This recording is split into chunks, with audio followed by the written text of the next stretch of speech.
I mean, I may quit because I don't want to do another. I did Trump. I did all the Trump stuff before anybody. Bill Maher, love him or hate him, he is a big, loud voice in the popular conversation. I used to be a bigger fan of Maher's. I kind of get hot and cold on him, right? Sometimes I've been trying to put my finger on it. It's not necessarily the specifics of the things he says, although I do find him to get relatively reductive sometimes. But I think what David Doel from the Rational National channel touches on in this clip, his focus is a little different. I think this clarified for me what it is about Bill Maher. Bill Maher has a tendency to sort of feel sorry for himself, and there's a sanctimoniousness to him that I have begun, over the past several years to find really irritating, right? He goes to a place, particularly in this context, like he does with Jane Fonda, in the chairs of poor me, of like, nobody gets how hard it is for me. Oh, boo-hoo, Bill Maher, right? Poor, rich, successful Bill Maher who doesn't, whatever. Anyway, let's take a look at David Doel and the Rational National's coverage of Jane Fonda having a conversation about Trump with Bill Maher. I want to start with this clip here where I actually I shouldn't say feel for Bill Maher. That's the wrong way to phrase this. But I understand what he is saying here, and I agree with him.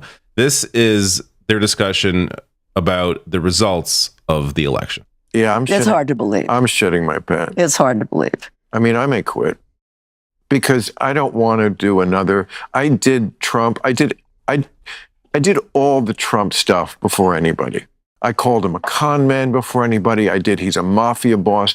I was the one who said he wasn't going to concede the election. I've done it. So if you want to quit, dude, quit. You can afford to quit, right? You can retire right now. You got a weed business going on. Quit. Nobody's going to, oh, please, Bill, don't go away. But I like David Doel, I understand the fatigue. I am sick of it as well. Seen this fucking... Well, then how come he's so hostile to Jimmy Kimmel and not to you? He's very hostile to me. He tweets about me every week. Oh, really? Oh, yes. Every week he accidentally watches my show and then low ratings loser. Oh, well, yeah. But, I mean, I'm bored with it. I mean... So find a new thing to do and not do Trump. Do something else. The show is the politics. I know, there's no other thing and he's going to dominate the news like he always does. I find Jane Fonda there is funny. Just like, do something else. Don't cover Trump. It's a political show. That's kind of what he has to do. I totally feel for the situation there. I too am exhausted of Donald Trump, and I did that already. Did it. It was over, and now it's back.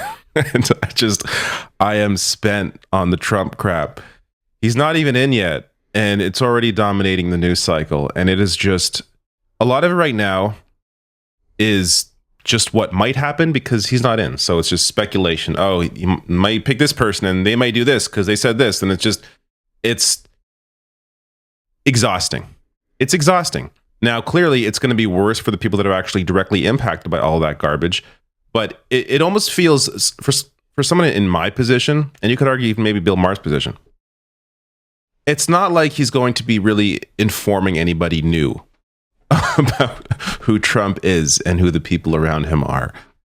This is stuff that if you watch this channel, you already know. I know how these algorithms work. You're not seeing this video unless you're already interested in more progressive or left-leaning politics. You're not going to be fed this information. The vast majority of people, these algorithms, just as an aside here, are so ridiculous. I saw someone else today on social media say they never get recommended on my channel or any other progressive channel. They always get recommended, they see one Ben Shapiro video because they're curious what garbage he's spewing, and they just keep getting fed that crap, whether it's him, whether it's Crowder, whether it's Dave Rubin. These algorithms work in favor of the right and work in favor of whatever is... whatever headline is alarming or shocking or stunning. And that is a strategy that Trump and his campaign and the right in general have very, very successfully been using, because I think they intuited, even more than the left, that this is more how people are getting their information now. I was going to say news, but this is all just opinion, right? And information isn't necessarily true. This is how people are absorbing what they let seep into their consciousness as the way the world is. So the ability for someone like me to discuss something else, maybe focus on something a little different, is tough, just because this is not what this channel has been historically known for doing. I've been known for covering the news. I've been known for covering politics, largely American politics, but leading up to the Canadian election, I think I'll be doing a little more of that. But still, it is tiring, and it's hard to know what else to say that hasn't already been said, because we've said it all before. I mean, it's hard not to feel exhausted by all of this. I can agree with that. It's harder for me to feel sympathetic for Bill Maher, right? And I think as Jane Fonda actually said in one point, he says, oh, I just feel like quitting and doing something else. She's like, do something else, man. I mean, he could do whatever he wants. He could retire. Just retire. Nobody's going to tear out their hair if Bill Maher decided to retire. But this guy, David Doel, I'm relatively new to him, just discovered him. He's been doing it a long time. His channel is called The Rational National. I've done a couple of videos after watching his stuff because I think it's really great. This one, I've even done another one about his conversation with Bill Maher. It's another focus. That one's about looking at the numbers of why Trump won and making sense of it.